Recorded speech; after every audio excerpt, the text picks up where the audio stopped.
Moi, ma mère me disait, déjà qu'avec une Française, c'est compliqué, alors avec une étrangère, je te dis pas.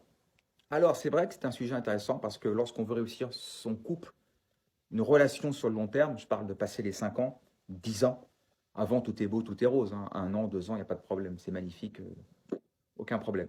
Mais après, on se rend compte que les différences, que ce soit par exemple des idées politiques différentes, une religion différente, un pays différent, une distance géographique qui fait qu'on est à 150 km, entre guillemets. Enfin, voilà. Tu vois, plus tu accumules des problématiques qui sont, en fait, à la fin, deviennent des problématiques.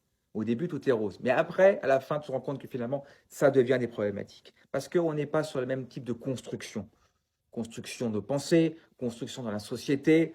Et ça, il y a un jour ou un autre, ça te revient à la gueule et tu vas le payer très cher. Mais au début, je te dis, tout est beau, tout est rose. Mais s'il y a un critère sur lequel tu dois faire très attention lorsque tu t'engages dans un projet, une construction familiale, c'est le critère numéro un, c'est quelles sont tes origines sociales. Mets-toi toujours avec quelqu'un qui part avec un milieu social qui est le même que le tien.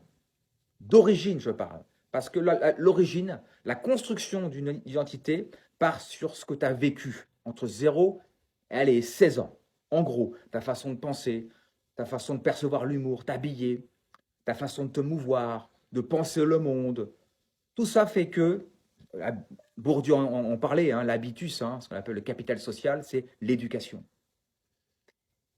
Et un fils de pauvre ne doit pas se mettre avec une fille de riche. Et une fille de riche ne doit pas se mettre avec un fils de pauvre. Parce que un jour ou un autre, elle te le reprochera. Elle te dira, toi, tu viens d'un milieu favorisé.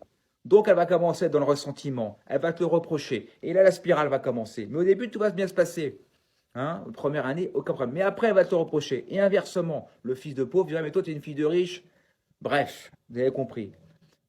Le critère numéro un, c'est les origines sociales. Mettez-vous toujours avec quelqu'un qui vient des mêmes origines sociales que vous. Donc la question qu'il faut se poser lorsque vous rencontrez quelqu'un, c'est d'où tu viens. D'où tu viens?